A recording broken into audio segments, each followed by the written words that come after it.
Bem-vindo a mais um episódio do nosso Podvia, o nosso podcast da Via do Terno, com a estratégia de criar conteúdo relevante para os nossos clientes. Não somente falar de produto, mas falar de história, de conexão, falar de cultura, de pertencimento da nossa marca. E para nós isso é muito importante. Estamos aí chegando no nosso terceiro episódio, hoje com uma presença muito especial do nosso co-CEO, Jorge Simonelli. Nós tivemos 2 episódios com a Thaís e com o Celso, que são os fundadores da nossa empresa, que falaram da construção da Via do Terno, da cultura, da ideia dessa empresa e do começo, lá de quando tudo era só um sonho e onde nós chegamos hoje.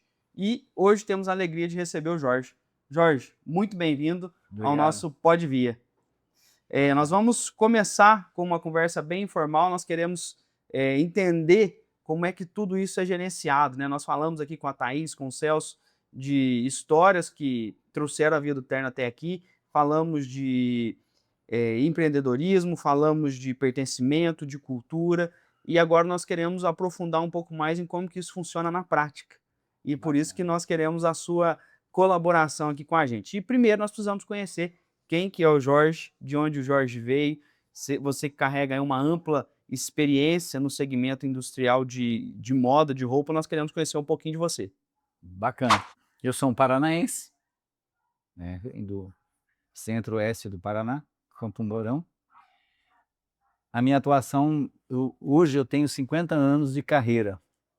E nesses 50 anos, 25 anos eu posso considerar dentro da confecção. Na confecção eu tenho experiência com relação à moda feminina, né, que é onde eu tenho maior know-how na minha vida profissional nesse segmento.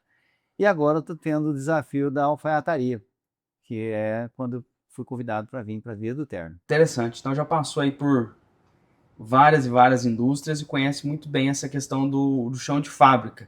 E para nós é importante trazer isso para o nosso cliente porque a gente não fala muito disso no dia a dia, né? Às vezes a gente mostra muita elegância, mostra sofisticação, a beleza da nossa roupa, mas vocês que estão ali no dia a dia da fábrica, que entendem de fato como é que funciona. E é muito importante trazer também que o Jorge, além dessa experiência industrial, você num posto de liderança de forma geral da empresa, acompanhando aí na melhoria de vários processos. A gente quer falar disso depois também um pouquinho, como é que você foi organizando essas questões. Bacana. Jorge, e você saiu lá do Paraná, veio parar numa cidadezinha no interior de Minas Gerais, chamada Paraguaçu, e conta pra gente como é que isso aconteceu, como é que se deu aí essa chegada do Jorge à Via do Terno.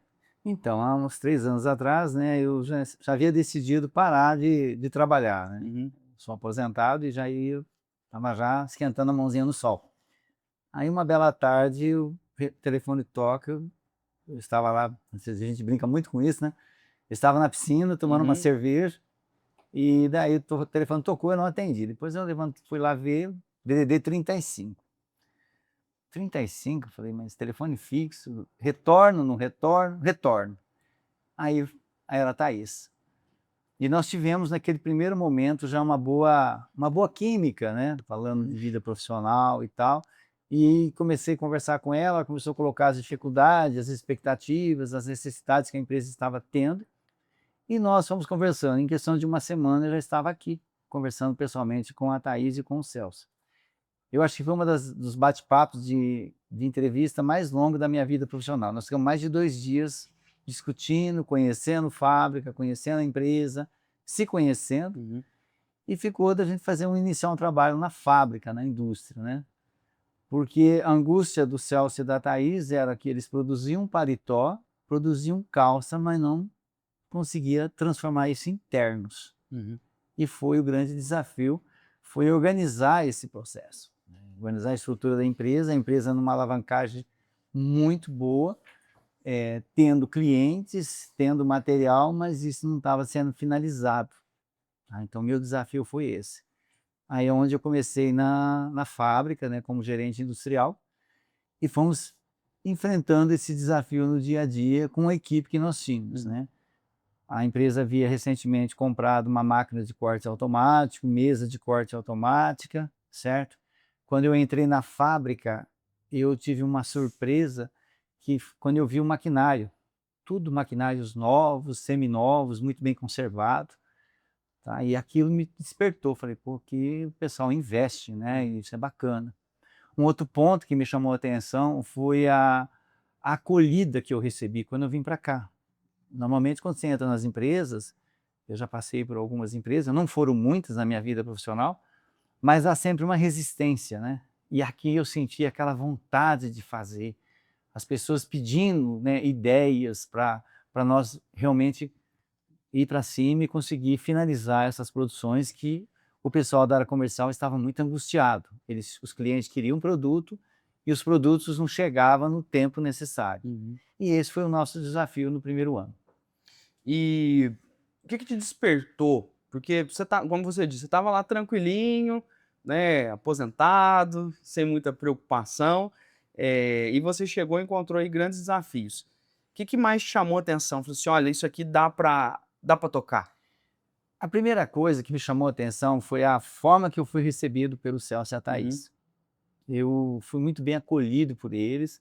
Eu senti deles, assim, uma espontaneidade no que eles falavam, uma sinceridade no que eles estavam falando. Aquilo me deu muito crédito para mim uhum, acreditar nesse desafio. Porque às vezes você chega numa empresa, o empresário muitas vezes vê um número só na uhum, frente, né? Ele olha você, ele imagina aquilo lá em uhum, números. E eu recebi essa acolhida do Celso e da Thaís, né? Eles me deram uma, entre aspas, carta branca para desenvolver o trabalho na área industrial, certo? uhum, Sempre por perto, sempre acompanhando, mas eu sentia deles o apoio, porque a gente enfrenta, né, normal.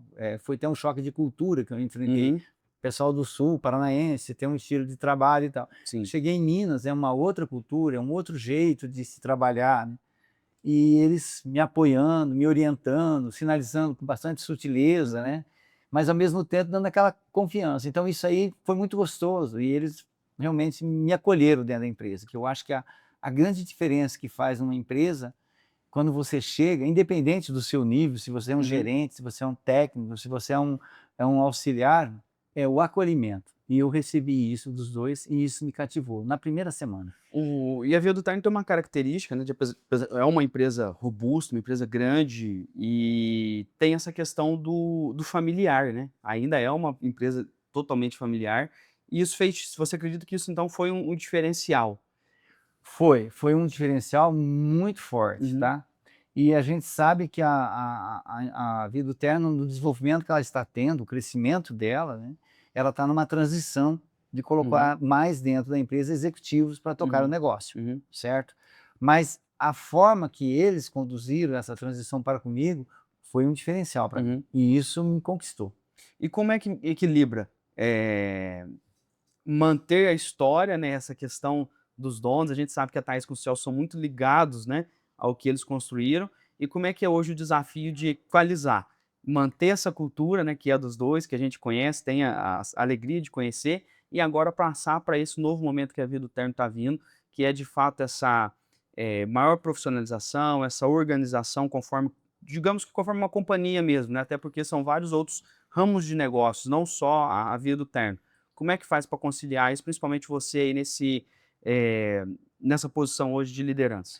Rapaz, você sabe que é uma é uma chavinha, né, Uhum, porque você que é o executivo, é você que tem que ter essa habilidade uhum, de como compartilhar as situações, as decisões com os donos, uhum, com os fundadores da empresa, né. Você tem que saber, respeitar essa forma que eles criaram isso aqui, porque eles desenvolveram esse negócio, o DNA é deles e a gente não pode perder esse DNA. uhum, Isso a gente não pode perder.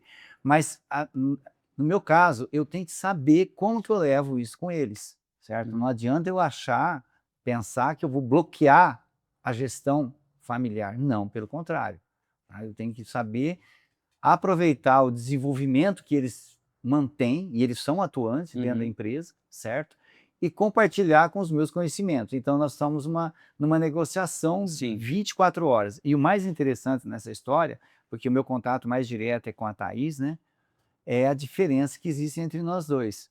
Eu com mais de 60 anos e Exatamente. ela na faixa dos 30. Uhum, Então, eu tenho muita coisa boa para oferecer profissionalmente para ela. E uhum, ela também tem muitas coisas boas para oferecer profissionalmente para mim. Então, a uhum. gente tem que saber fazer esse café com leite, vamos dizer Isso. assim, sabe? Para ter uma gestão saudável. E graças a Deus a gente está conseguindo.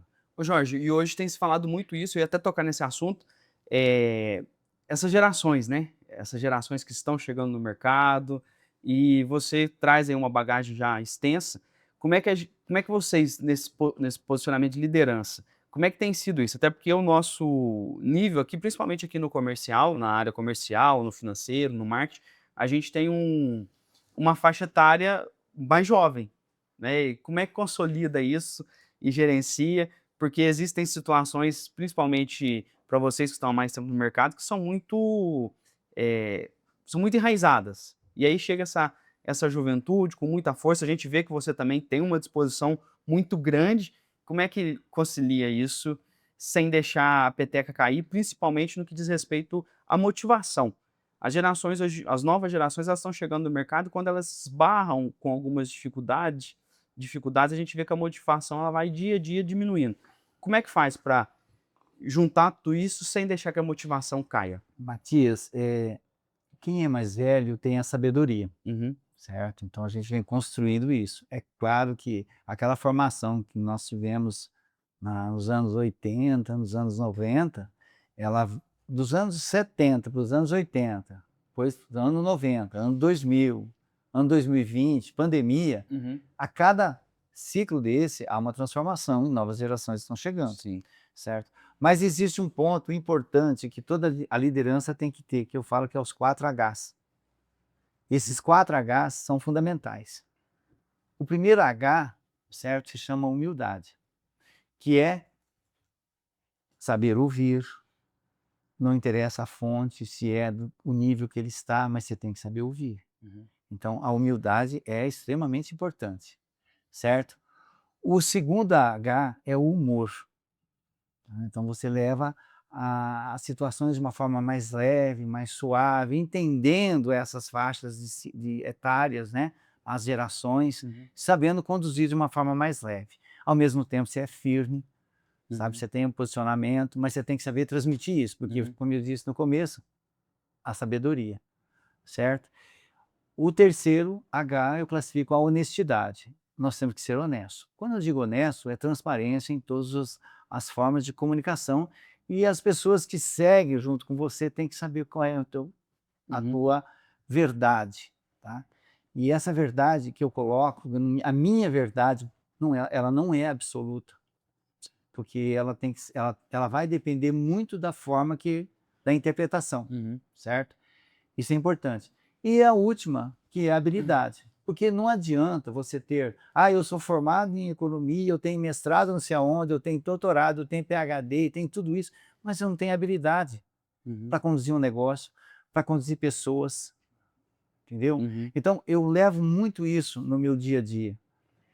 Dependendo do público que você está, você tem que saber atuar. Quando eu estou na fábrica, eu tenho uma forma de atuação. Quando eu estou na área comercial, eu tenho uma outra forma de atuação, comercial, marketing. Quando eu estou no financeiro, no administrativo, eu tenho uma outra forma. Então, eu tenho que ter esse jogo de uhum, cintura. E quando eu estou tratando com os diretores, com os donos da empresa, eu tenho que saber ter essa habilidade de conduzir isso e, principalmente, saber ouvir, uhum. tá? Porque o segredo de todos os pontos é saber ouvir. É ali que dá o ponto de uma ideia. A ideia não nasce só da cabeça de um gerente, de um Sim, diretor. A ideia vem da onde sim. você menos imagina. Então é dessa forma que eu procuro conduzir as coisas. Interessante, isso é muito importante. Você tocou no assunto de fábrica, e eu queria voltar lá atrás, quando você chegou aqui, quais foram os principais desafios mesmo, e aí vamos falar de mão na massa. Quais foram os principais desafios lá na fábrica que precisaram ser reajustados para a gente chegar hoje, não, nós estamos chegando, nessa capacidade de produzir mais de 20.000 peças por mês, eh, a longo prazo? Como é que foi essa mudança lá atrás para a gente conseguir chegar hoje nessa produção? Então, quando eu cheguei aqui na segunda quinzena de fevereiro, né, o que eu fiquei? Fiquei primeiro observando, entendendo como que funcionava o fluxo. Uhum, Observava, olhava, pensava, anotava, certo? Observava o comportamento das lideranças. importante. E aí, para entender os processos, eu não Uhum, conhecia ninguém. E eu tinha um PCP, né, que na época era a pessoa que cuidava do planejamento, mas eu percebia que os planejamentos não estavam condizendo com a realidade de fato. Então, o primeiro passo foi fazer o quê? Entender o processo, como que estava naquele momento. Na sequência, eu fui procurar entender com muita cautela quem eram os profissionais que estavam atuando e de que forma que eles estavam atuando, o que realmente eles pensavam, certo? É claro que logo nos primeiros momentos eu já percebia alguns pontos de deficiência, mas não era por estar percebendo aquilo que eu já estava me manifestando. Primeiro eu tinha que sentir. Isso foi fábrica, costura na costura interna, na costura externa, entender o layout do corte, né, já visto que tinha sido acabado de fazer um grande investimento ali, certo? E como que eu poderia organizar isso? De que forma que eu ia organizar isso? E por onde eu ia começar? Aí eu fui analisando e tal. Primeiro eu precisava contratar alguns profissionais. Não precisei demitir profissionais. Eu precisei contratar alguns profissionais. Segundo, organizar, tá? Porque era muito confusa as ordens de corte, né? A forma que estava sendo guardada, a forma que estava sendo recebida, a forma que estava sendo distribuído. Ficava muito confuso. E o Celso batia alguns pontos para mim. Jorge, se eu libero, ele dá sempre um exemplo do cano, né? Se entra 10 litros por minuto, tem que sair 10 litros por minuto. Então não pode ter gargalo. E existiam os gargalos. Então eu fui pensando e estudando de que forma que eu podia minimizar isso. Graças a Deus, no primeiro mês, esse mês de março, quando eu apresentei uma proposta para eles de produção que a gente ia entregar no CD, de produtos acabados, que praticamente era o dobro do que nós fizemos nos 2 meses anteriores, né, que foi janeiro e fevereiro, eles ficaram meio assim assustados, mas ele está falando, então vamos ver o que acontece, né? Mas eu já tinha entendido e visto como que estava os produtos que eu disse no começo, né, o paletó e a calça. Então eu falei, primeiro a gente tem que dar uma vazão nisso daí. Pra você ter uma ideia, logo no começo teve meses que eu parei o corte, porque eu tinha muita roupa, né, e eu precisava desovar essa roupa. Então foi um trabalho que a gente foi fazendo com bastante responsabilidade. E abastecendo a área aqui do estoque e automaticamente abastecendo a parte do comercial. E eu dizia para as pessoas que estavam do meu lado ali, os imediatos, eu falava, olha, nesse primeiro momento, o pessoal não quer saber o que está subindo, eles querem produto. No segundo momento, eles vão começar a reclamar de grade. Num terceiro momento, eles vão reclamar de qualidade. Num quarto momento, eles vão reclamar de falta de determinados produtos, que se chama o balanceamento de liberações e produção. Então eu já tinha montado essa escala e já havia sinalizado isso para os meus imediatos ali, do que a gente realmente precisa, a nossa programação, qual seria, certo? E foi pautado nisso que a gente foi fazendo o nosso trabalho. Ô Jorge, e você chegou num momento que a gente já tinha passado ali por aquele período mais grave, né, da pandemia e tudo, mas a gente estava observando as indústrias se reorganizando, né? E a Via do Terno, nesse momento, ela teve um salto de crescimento, um posicionamento de mercado que foi muito importante.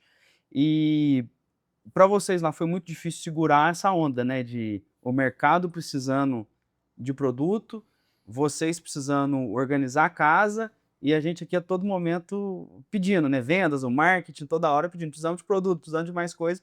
E vocês ali também preocupados, óbvio, com a venda, mas também com entregar um produto bem acabado, de qualidade, com todo esse processo redesenhado para a gente chegar na qualidade, no produto que nós temos hoje, né? Então, primeiro passo é o seguinte, você não pode se deixar levar pela pressão. A gente tem uma linha de um plano de ação e a gente procurou atuar em cima daquele plano de ação. E como eu disse para você, a cada fase vem uma nova necessidade, certo? Então tem uma cena que eu não esqueço. Um dia por acaso eu vim subindo e o caminhão chegou aqui. Cara, não é história e não é folclore. Eu vi uns 4 ou 5 vendedores na porta do caminhão para ver o que estava descendo. Exatamente. Era uma loucura. Acho que se eles pudessem pegar as peças na arara e já guardar em algum lugar para eles, Uhum. eles fariam. E aquilo eu falei, meu Deus do céu, o negócio aqui tá gostoso, como diz o outro, né? Uhum. Porque isso é muito bom. Mas eu sabia que nós tínhamos que melhorar muita coisa.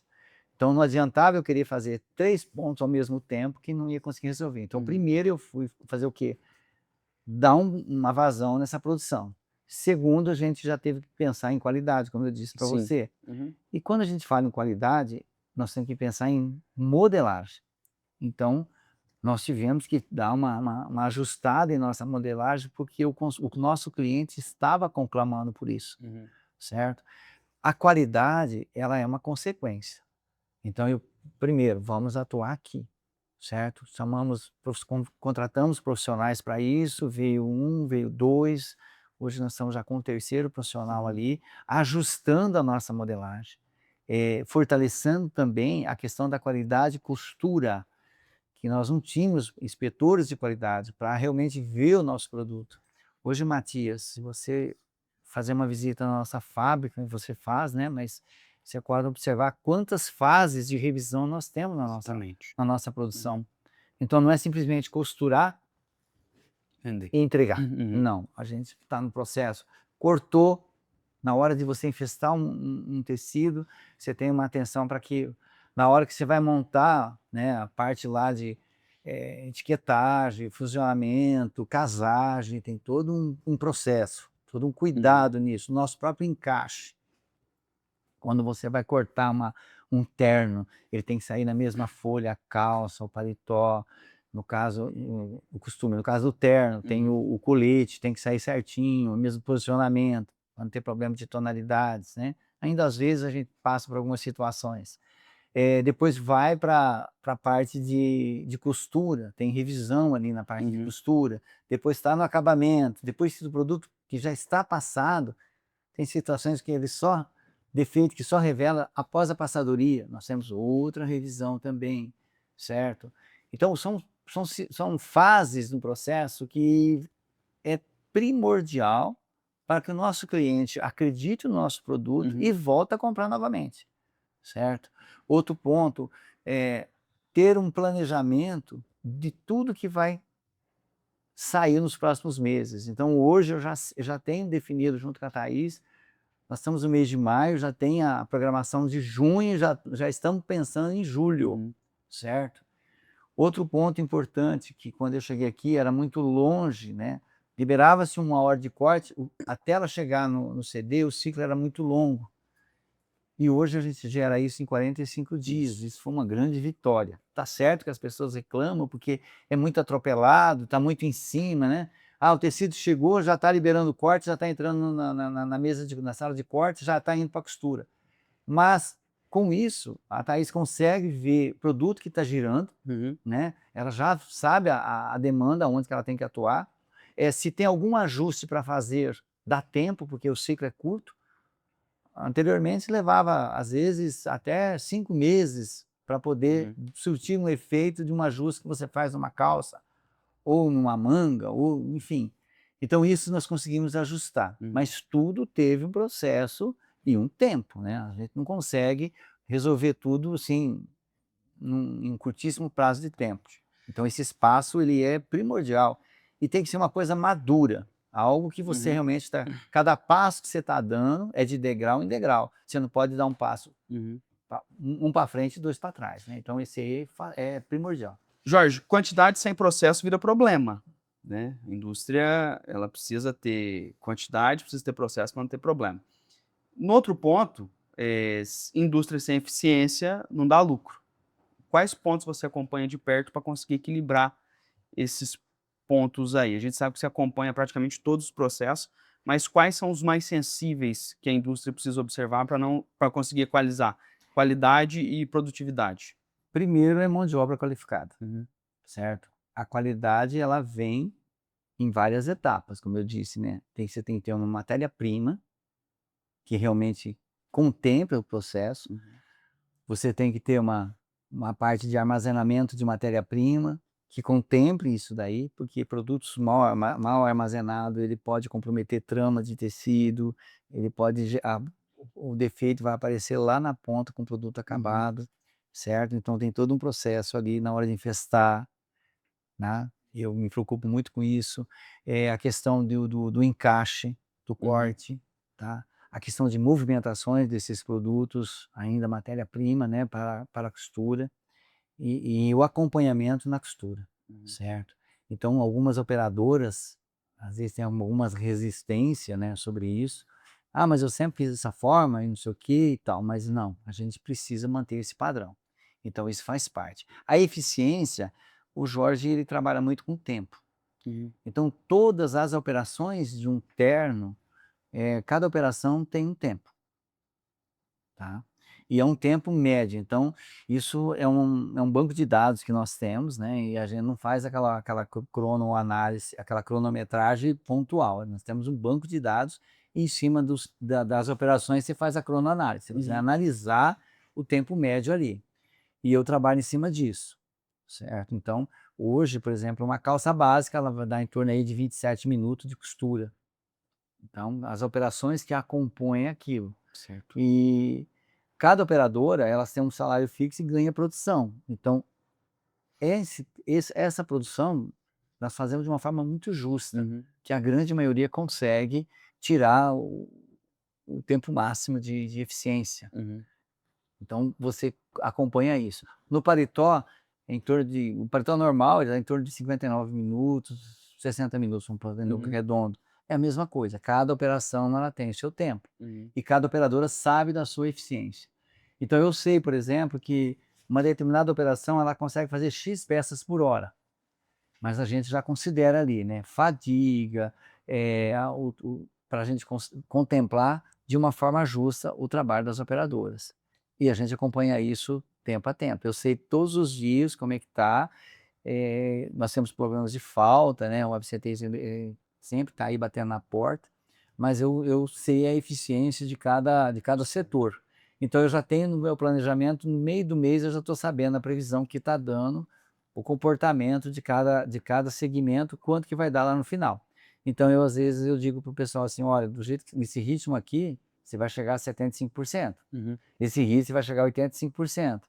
Ó, aqui tá bom, tá na média de 90%. Uhum. 100% a gente sabe que Dificilmente. seria, um sonho, Uhum. mas na média ali é 90%, por aí que a gente sabe que chega dentro do normal, diante de todos as dificuldades que você enfrenta no dia a dia. Por quê?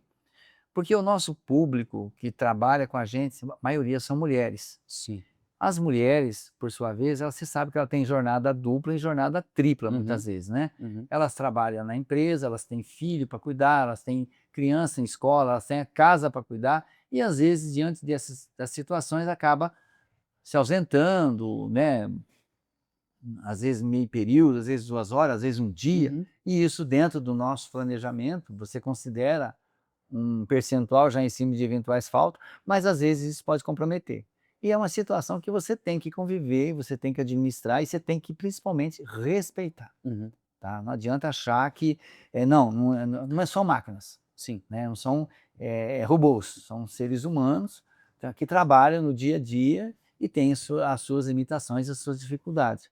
Tá certo que tem situações que você tem que despertar a atenção, né, por exemplo, muita conversa, andar muito, muita distração, falta de foco, mas a gente entende algumas situações pontuais que têm que ser respeitadas e isso bate lá na nossa eficiência e na nossa produção, mas eu já considero isso, esse percentual dentro do meu fechamento. Certo. Então isso entra já no custo do produto, nesse custo de produção, isso já vem embutido Já como vem embutido, como já custo dentro, ali de mão de obra que já precisa está ser dentro. isso faz parte do planejamento que com certeza impacta de fato na lucratividade da empresa também, né, porque não dá para olhar, para todo o faturamento, sendo que essas coisas estão saindo e fugindo por algum lugar, né, significa que no final da conta ali não vai fechar 100%. Exato, é uma construção, né, então Uhum. a gente já tem isso, tá.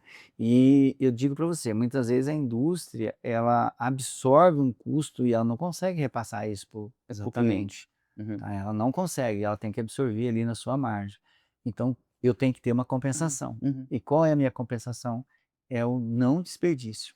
Certo. Às vezes eu discuto com o pessoal, por exemplo, é 3 centímetros de um tecido que está desperdiçando. Eu faço já a conta na hora. O que significa esses 3 centímetros, certo? Então, aonde eu posso enxugar, eu enxugo, porque tem situações que eu não tenho como resolver, eu tenho que administrar, certo? E eu tenho que absorver isso para lá na frente, se eu for agregar tudo isso de forma seca no meu produto, eu acabo se tornando, meu produto torna-se inviável dentro do mercado.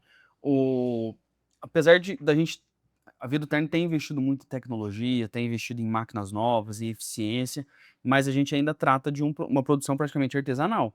Por mais que a gente esteja escalando essa produção, ela ainda é uma produção um pouco artesanal da costura. Como é que a tecnologia tem entrado dentro desse processo e como é que a gente faz essa gestão aí, principalmente lá no chão de fábrica? Então, Matias, você tocou num ponto interessante. Eu vejo que a confecção na parte de alfaiataria, ela é mais artesanal do que industrial, né?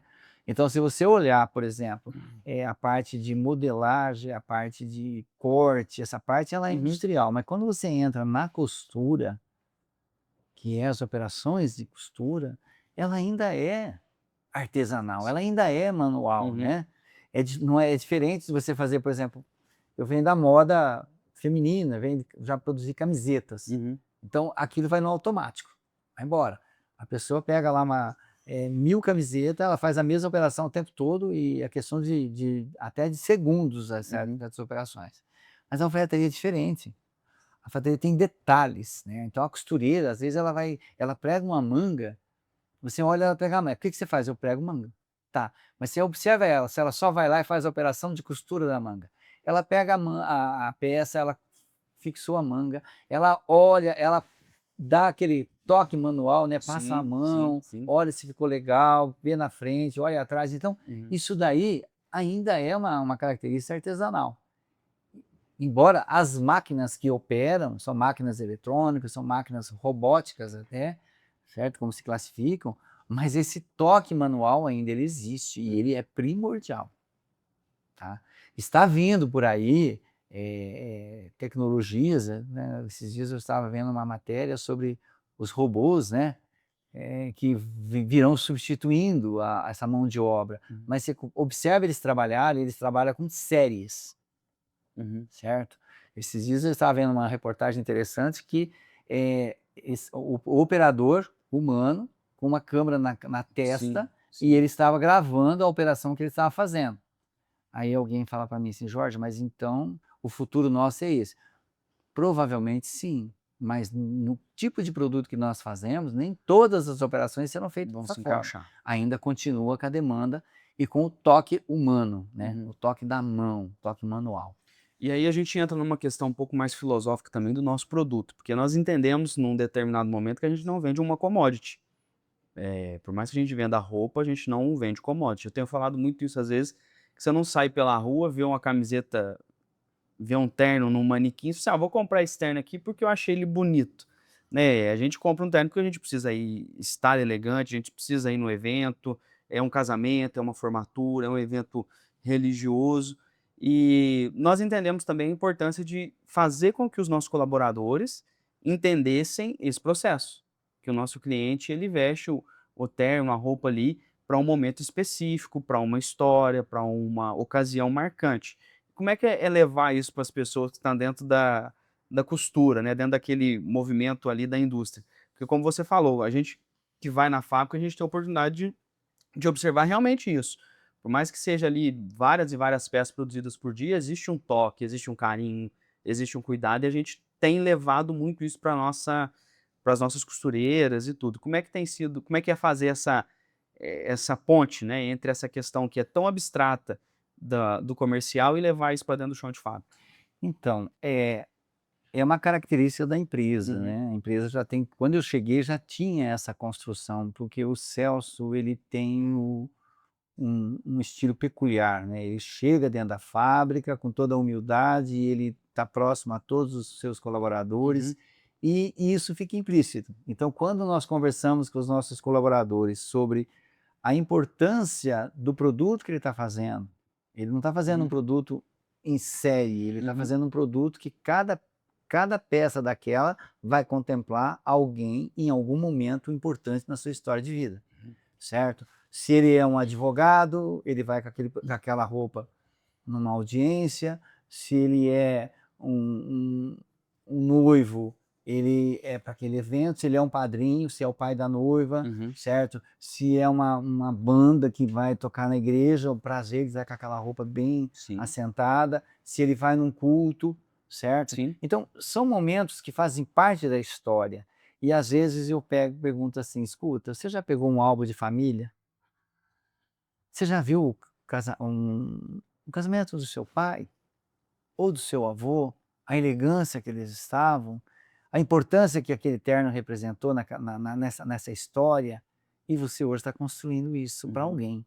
Então a gente trabalha muito isso com os nossos colaboradores, certo? Pra você ter uma noção, teve um evento que vocês do marketing promoveram, que foi um desfile dos modelos dentro da fábrica.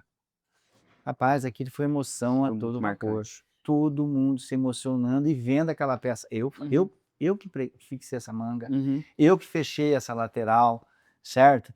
E algumas pegavam, olhavam a peça assim, né? Porque ficou ali visível o produto pronto. Então aquilo é a importância que tem se fazer um produto com amor. Eu falo que cada produto que sai da fábrica é um filho que está atingindo a maioridade. Eu uso essa expressão. Olha, terminou, carregou, o caminhão veio para a distribuição, é a mesma coisa que a mãe quando o filho vai seguir a tua vida, atingir a sua maioridade. Então nós temos que ver isso como com amor, com carinho, porque é ali que faz a diferença. E se você não fizer um produto com amor, com carinho, ele não assenta. É incrível, cara. É incrível, não dá certo. Isso, sem dúvida, digamos, de todos os processos de qualidade que nós temos, talvez esse seja o brinco da princesa, né? Digamos assim, essa paixão em fazer isso e entender o que nós estamos falando. Porque a gente vê muito, a gente tem muito contato com o lojista está sempre aqui na loja, ou então por telefone, a gente tem lojistas no Brasil todo, e a gente está sempre tentando identificar, né? Porque existe o processo de qualidade, que é esse processo que a gente faz dentro da fábrica, mas existe esse processo também que ele não é visível, né? Ele não é tangível, que é essa questão de olhar com muito carinho para o que estamos produzindo. Você acredita que isso é um ponto de qualidade da Via do Terno, um ponto de diferencial? Eu tenho certeza que é o nosso diferencial. E aonde eu circulo, se eu vejo uma roupa mal embalada, ou aquilo me incomoda. E eu tenho ciúme das peças, sabe? Eu falo, não pode, e fico em cima disso, porque faz a diferença, cara. E eu acredito muito na energia, sabe? A positividade, o prazer, certo? O orgulho do que você faz. E isso replica lá na frente. Eu tenho plena convicção que um produto que sai com toda essa construção, conciliando a responsabilidade e conciliando esse carinho, essa preocupação com o produto, aonde ele for, ele vai fazer a diferença. Porque se você não tratar dessa forma, ele não faz a diferença, ele vai ter problema lá na frente. Ô Jorge, e nós estamos falando de um processo aí, a Via do Terno hoje é composta nessa parte específica industrial de mais de 300 pessoas. E nós estamos falando de mais de 200 processos para se montar um costume, uma calça e um paletó. É uma operação gigantesca que precisa ser tratada com muito carinho, muito planejamento, igual vocês fazem. Mas e quando alguma coisa dá errado? Por onde começa? Tem hora que você não pode pensar muito, né? Porque a gente não pode pensar que vai dar errado. Mas primeiro é resolver o problema. Eu sempre, não só na fábrica, como aqui na área comercial, financeira, em todas as áreas, eu falo, primeiro a gente tem que resolver o problema. Se deu um problema no corte, ou se deu um problema na costura, ou aonde que teve o problema. Vamos resolver o problema? Depois eu vou ver quem foi o responsável pelo problema. Eu nunca busco primeiro saber quem foi o responsável. Eu tenho que resolver o problema. Por quê? Porque a ponta lá, que é o cliente, não adianta eu discutir com ele que eu atrasei porque alguém cometeu algum deslize lá. Não, eu tenho que resolver porque não pode impactar no cliente. Depois eu vou ver como que nós vamos resolver com quem ocasionou o problema. E aí você tem que entender por que isso aconteceu. Porque ninguém trabalha para errar, né? Exatamente. As pessoas trabalham para fazer as coisas certas. Mas como são como a gente comentou anteriormente, como é um produto semi-artesanal, Uhum. é, é possível erro. Então a gente tem que primeiro resolver e Uhum. depois chegar em quem cometeu o erro, daí, como é que nós vamos fazer agora? Por que que isso aconteceu? E muitas vezes a pessoa já se manifesta, né? Isso. Ou o terceirizado que presta Uhum. serviço, ou coisas assim. Ou às vezes é um tecido que veio com problema, certo? Mas a gente primeiro tem que resolver o problema. Uhum. Depois apontar o que ocasionou aquele problema. Isso exige um nível de maturidade da indústria muito alto, né? Principalmente quando se fala de você gerir isso juntamente com a liderança, porque você precisa resolver o problema, precisa continuar liderando e às vezes alguns problemas surgem justamente para corrigir processos, porque algum processo estava falho, a gente precisa corrigir. E como é que dentro da sua liderança aqui na Via do Terno você tem construído e a Via do Terno tem essa cultura de contratar dentro da própria empresa, né, a Vida Terno tem muito isso, ela olha, desenvolve um profissional e esse profissional é promovido a uma liderança. Como é que a gente vai compartilhando essa maturidade igual você tem de olhar primeiro para o problema, depois para o processo e ir caminhando e solucionar? Você pode falar um pouco para a gente disso e dessa questão também da Vida Terno de valorizar muito quem está dentro da casa? Eu tenho muito orgulho de fazer parte de uma empresa que valoriza a mão de obra interna, Uhum, né? Mas aí o que que nós temos que fazer primeiro? Nós estamos construindo isso, gerar os processos, uhum, tá? Então essa otimização ela é primordial. Então a gente precisa ter rotinas, uhum, e essas rotinas têm que ser validadas por todos os envolvidos. Então as lideranças têm que saber uhum, detalhadamente essas rotinas. Segundo ponto que você colocou, treinamento, tá? Nós precisamos cada vez mais investir em treinamento de mão de obra. E quando eu uhum, falo investir em treinamento de mão de obra, e isso já vem ocorrendo, não só com a mão de obra interna que você está alavancando ela, mas quem está chegando também, tá? Porque quando você contrata um profissional, seja na área comercial, seja na área industrial, ela vem com uma cultura de um outro produto, de um outro segmento. sim, Ele precisa do quê? De treinamentos de produto e treinamento de processo, uhum, de rotinas, certo? Então nós estamos já desde 2024 trabalhando em sim, cima disso e construindo esse novo perfil do quadro de colaboradores da Via do Terno. uhum, São pessoas mais qualificadas, mais treinadas. Agora, são treinamentos pontuais pontuais, para a nossa exatamente. empresa, né. E outra coisa que você comentou aí que é muito importante, nós temos excelentes profissionais dentro da empresa que vieram de baixo, Uhum, né, então auxiliares que hoje são lideranças, hoje são sim, gerentes, sim, certo? Hoje temos head que fazem parte uhum, do nosso quadro, que são profissionais que foram construídos dentro da empresa, isso. que vivem a cultura da empresa, Uhum. e isso faz muita diferença. E o cliente percebe isso, né, porque aquela pessoa ela vibra com cada conquista da empresa, mas também com a conquista do próprio cliente, né. A gente observa muito isso no comercial, principalmente, que a gente vê o vendedor às vezes nós temos alguns vendedores ali da nossa equipe, que passaram por todos os processos de industrialização. Então a gente tem menino que trabalhava no corte, que depois foi para costura, que depois foi para passadoria, que depois veio aqui para o estoque e hoje está lá na venda, e a gente percebe o quanto isso para o cliente faz uma diferença. Porque quando o cliente vai conversar com esse vendedor, é um cara que entende de ponta a ponta do processo. E quando isso se replica, né, que você tem um head comercial que já foi ali do comercial, mas lá atrás, né, do atendimento ao cliente, que já foi do marketing, isso reflete numa equipe que fala a mesma língua e consegue entregar isso para o cliente também, essa percepção de produto de ponta a ponta, né. Então, e principalmente, primeiro é uma referência para todos os outros colaboradores, né, Sim. porque se você teve essa oportunidade de crescimento, e como o caminho que você trilhou, eu também Uhum. posso. Sim. Então isso é importante, tá. Você veja bem, nós temos vendedores hoje que era, fazia casava terno Exatamente. na Uhum. fábrica. Uhum. Então ele passou por todo o processo, ele sabe como funciona, e é uma referência para os demais. Nós temos vendedoras que trabalhou como revisora, Uhum. e de repente surgiu a oportunidade, hoje é uma ótima vendedora. Exatamente. Então, essa oportunidade motiva os demais. E o que eu vejo mais importante é essas pessoas que estão tendo essas oportunidades, que tiveram as oportunidades e outros que terão a oportunidade, eles valorizam muito a nossa empresa e o nosso produto. Uhum. E isso faz a diferença, porque quando a pessoa fala do nosso produto, ele fala com Com amor, amor. É. né? Então, tudo que tem amor, ele é diferente. Uhum. E aí, quando vem uma pessoa que já não tem esse vínculo, você tem que fazer um trabalho para que ele se integre a isso, Exatamente. certo? Então, há dois pontos que nós temos que considerar. Primeiro, se eu tenho um profissional que eu levanto ele para uma oportunidade, ele já vem com uma parte pronta. Uhum. Aí ele precisa da outra. Se eu trago alguém pronto do mercado, ele precisa dessa outra parte. Sim. Aí existe alguma situação que você tem que trabalhar muito a cabeça do profissional que vem de fora. Uhum. Ele tem que ter a humildade, a sabedoria de entender. Eu sei trabalhar com produto, mas eu preciso entender como é que funciona o produto da via do terno, Sim.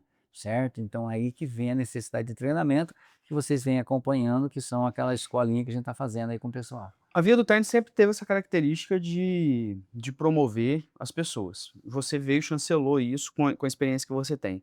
Mas como diferenciar esse profissional que precisa ser promovido? É lógico que a gente tem as capacidades básicas, né? As experiências básicas de cada um, mas como diferenciar isso dentro do ambiente de trabalho? A proximidade. Uhum. Quando você está próximo da tua equipe, você consegue perceber. Você consegue perceber a proatividade, você consegue perceber a iniciativa, você consegue perceber a disponibilidade, certo? Uhum. Então, você consegue ver a qualidade do trabalho que ele está fazendo. E eu tenho uma política, não é porque você é muito bom no que você faz, Sim, eu vou deixar de dar uma oportunidade para você crescer, porque eu vou ter esse problema aqui. Eu tenho que resolver, substituir aqui para dar essa oportunidade para essa pessoa sim. crescer, certo? Então, essa proximidade, interagir, a comunicação, a conversa com os líderes, tá? Então, eu sempre estou batendo papo com eles de forma informal, muitas Uhum. vezes, e ficar observando. Eu sempre estou observando. Eu sou aquele gerente da fábrica que eu não fico na minha sala. Eu sempre disse isso. Se você quer se esconder do Jorge, você vai na sala dele. É. Eu gosto de estar no meio, e ali você vai observando o comportamento de cada um Uhum. e vai participando. Quando chega no fechamento do mês, por exemplo, o menino fica até certo, excede o horário, eu procuro ficar junto. Uhum. Então ali faz parte de você ver quem é que realmente está se comprometendo. E aquele que não pôde ficar, você vai entender por que também ele não pôde ficar. Não é porque ele Uhum. não ficou um horário além, é que ele é menos ou mais importante. Não, eu tenho que entender o porquê. E se você convive, você sabe e você entende. Sim. E automaticamente você respeita, Uhum. certo? Eu tenho até alguns funcionários que não fazem, tem um horário mais controlado, porque estudam. Então a gente precisa estimular essas pessoas a estudar. É um Uhum. investimento que nós podemos ter um retorno no futuro. E o treinamento que muitas vezes a gente faz, Matias, eu já fiz muita escolinha aqui dentro, Uhum. né. Teve uma época que eu toda manhã era 40 Sim, minutos com o sim. pessoal da fábrica, Uhum. né, quadrinho lá e ó, ensinando eles. Aí alguém me perguntou: "Mas Jorge, você vai apostar nisso e se não ficar?" "Não tem problema. Eu estou treinando para a empresa, mas se ele for para o mercado, não tem Uhum. problema." Você acredita que eu 90% está tudo bem. Sim. Então isso que é Uhum. importante. E uma coisa que na minha faixa de idade já não tem por que mais, né, é ocultar conhecimento. Então eu tenho, por minha característica, um prazer é ensinar. Não tenho preguiça de explicar uma vez, 2 vezes, 3 vezes, e vamos explicando quantas vezes for necessário. Porque a gente já passou daquela fase, né? Uhum. Então hoje a minha preocupação é a seguinte: eu aprendi, não adianta eu levar isso para mim. Eu tenho que levar isso Pra para adiante. todos os meus parceiros, os Uhum. meus companheiros, os meus colegas. E é tão gostoso, cara, quando você tem um contato com alguém que passou por você e que você deu uma Uhum. oportunidade, e hoje ele está numa função, às vezes, muito melhor que a tua, Uhum. tá? Mas você sabe que quem deu a oportunidade, Foi quem você que começou fui começou, eu. viu. Isso é E importante. eu, e graças a Deus, eu tenho muitas pessoas Uhum. e eu recebo ainda essa gratidão ainda. Oh, que prazer ver você aí, pensar que eu passei Por junto com aquilo você. ali. Uhum. Ô Jorge, e falando um pouquinho do percurso aqui dentro da Via do Terno, teve algum momento que você olhou e falou assim: "Meu Deus do céu, era bem mais difícil do que eu estava pensando"? Como é que você teve algum momento, assim, que: "Nossa, como é que eu vou fazer agora?" Rapaz, nós tivemos vários desafios dentro da empresa, Uhum. né? Muitos desafios. Um dos maiores desafios que eu enfrentei não foi só na fábrica, né? Eu senti que a empresa tinha algumas ilhas, certo? E o Uhum. meu grande desafio foi integrar essas Uhum. ilhas, né? Fazer as Sim, pontes. sim. Graças a Deus, hoje a gente percebe uma interação de todas as áreas. Sim. tá? Falar para você assim, eu tenho vontade de ir embora, abandonar o Uhum. barco, cara, eu vou ser sincero e honesto com você. Não, Uhum. eu nunca pensei em desistir. Fiquei nervoso, é meu temperamento, certo? Eh, brigar, lutar e tal, por esse objetivo, meu temperamento. Mas falar assim, não, vou abandonar, nunca pensei nisso, Uhum. certo? Porque eu sempre tive uma pessoa do meu lado, tá, que me apoiou em todo o meu trabalho, que é a minha esposa. Uhum. Ela sempre firme comigo. Nunca Certo. falou: "Não, você está aí sozinho, não sei o quê". Não, pelo contrário. "Você está feliz? É isso que você quer? Ah, mas hoje foi difícil e tal". Faz parte, são escolhas, Uhum. certo? E dentro da empresa, sempre o apoio do Celso e da Thaís, Uhum. né. E consequentemente, eu tive muito apoio de toda a minha liderança. Então as pessoas que estavam ao meu lado, que estão ao meu lado, sempre me apoiando, sempre me ajudando, sempre compartilhando. Uhum. E isso não tem preço, né, Matias? Então eu não posso ser um É. covarde e falar: "Não, vou abandonar". E a gente confia no trabalho. Ninguém sai de casa para fazer as coisas erradas, né, principalmente quem tem seriedade e tudo. E a gente tem visto um caminho sendo trilhado muito sólido. E dentro da sua experiência, disso que você ajuda a construir, tem ajudado a construir nos últimos anos, o que mais te dá confiança no futuro da empresa? O que mais me dá confiança é essa solidez que a gente vem construindo, certo? Uhum. Que são os nossos pilares da empresa. Nós temos um ponto de referência que sempre será Celso e Thaís, é o Uhum. ponto de apoio nosso. E essas lideranças que nós estamos construindo. É uma construção, certo? Há problemas? Há problemas. Há confiança, mas ao mesmo tempo é uma confiança que você não pode delargar. Devagar. Uhum. Então há uma diferença muito grande entre delegar e delargar. Eu não sei delargar, eu procuro delegar, e Uhum. delegar só supervisiona, Sim. certo? Então a minha rotina ela é bastante arrojada. Eu saio de manhã de casa, eu passo no corte, do corte eu vou para a fábrica, da fábrica eu circulo dentro da Uhum. fábrica, venho para o CD, acompanha como é que está o CD, o recebimento. Às vezes eu olho pela câmera, eu vejo que o caminhão está demorando aqui, eu ligo para cá, já trago alguém aqui para ajudar, Uhum. sabe? Não tem esse negócio de diferença. Observo como é que anda a situação na expedição, vou para a área comercial, circulo no financeiro. Então, eu tenho as pessoas, né, nós temos as pessoas chaves em cada área, certo? Mas eu não deixo de passar e falar: "Como é que foi ontem? O que que foi liberado? Teve algum problema?", né, por exemplo de financeiro, "Teve pedidos? Como é que Uhum. tá? Não, teve um problema A, B ou C. O que que vocês resolveram? Resolvemos assim, de seguinte forma. Beleza. Desço, mesma coisa. Ah, Jorge, deu um problema aqui de qualidade. Como é que ficou e tal?". Então eu acompanho todos os setores. E às vezes, das 7 às 6 é curto, não dá Uhum. tempo, e às vezes a gente tem que ficar até mais tarde, né. Então isso faz parte da rotina e é uma coisa que eu faço porque eu gosto. Uhum. Porque, Matias, é uma coisa que a gente tem que deixar muito bem claro, se você faz aquilo que você gosta, você não é escravo de horários, né. Se você faz aquilo que você gosta, você não sofre no teu dia a dia. É difícil a pessoa que trabalha naquilo que não gosta, Uhum. então ele fica se limitando. Eu até esqueço muitas vezes quem que é o dono da empresa.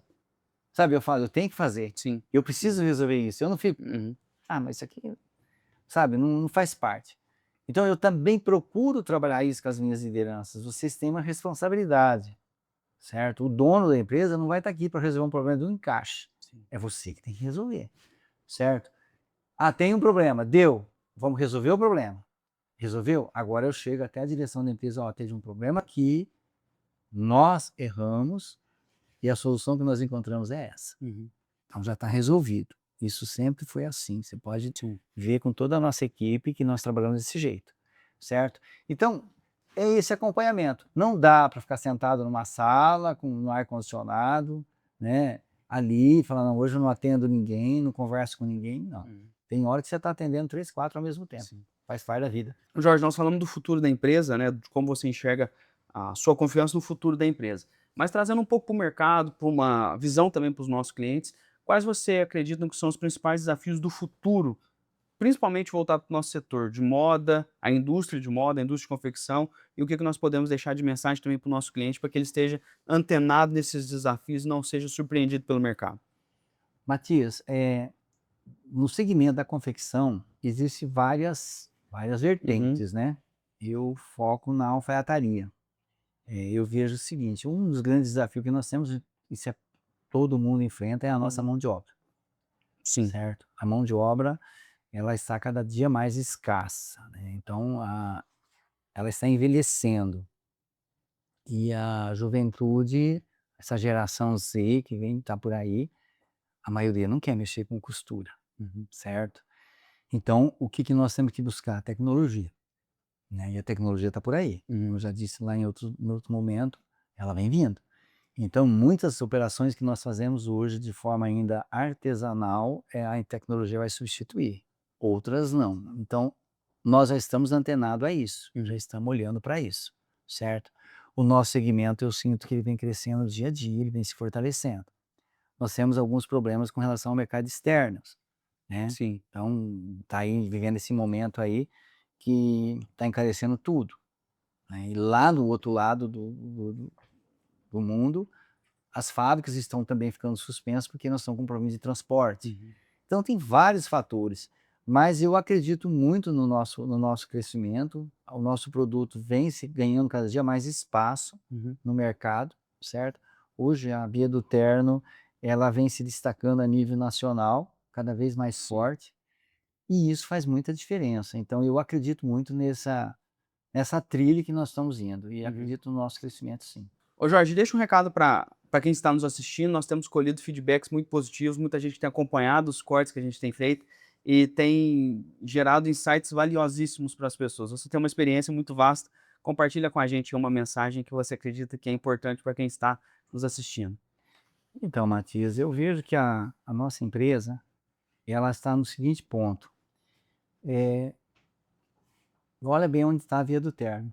Então, no mapa, o mapa do sucesso, ela não tem centro, ela pertence a quem tem coragem de expandir, que é o caso da Via do Uhum. Terno, que vem do interior de Minas Gerais para todos os nossos estados da nossa federação. A Via do Terno, ela prova que a geografia não limita quem tem visão de longo prazo. E foi assim como a Via do Terno desde o início, rompendo barreiras, explorando novos caminhos, certo? Então nós não viemos da Via do Terno para ser coadjuvante da história de ninguém. Nós viemos para ditar ritmo, ditar moda, ditar construção. Esse é o nosso objetivo. Show. Muito obrigado. Obrigado, Jorge, por compartilhar com a gente tanto conhecimento, tanta sabedoria. O conhecimento a gente adquire lendo, a sabedoria a gente adquire vivendo, né? A gente precisa viver e isso é muito importante. Então, muito obrigado por compartilhar com a gente esse momento. Muito obrigado para você que nos assiste. Fica ligadinho, vai ter mais. Agora nós vamos entrar numa fase mais técnica. Vamos falar de produto, vamos falar de comercial, vamos falar de marketing também, de toda essa estrutura que move a Via do Terno todos os dias. Fica ligadinho que logo, logo temos mais um episódio.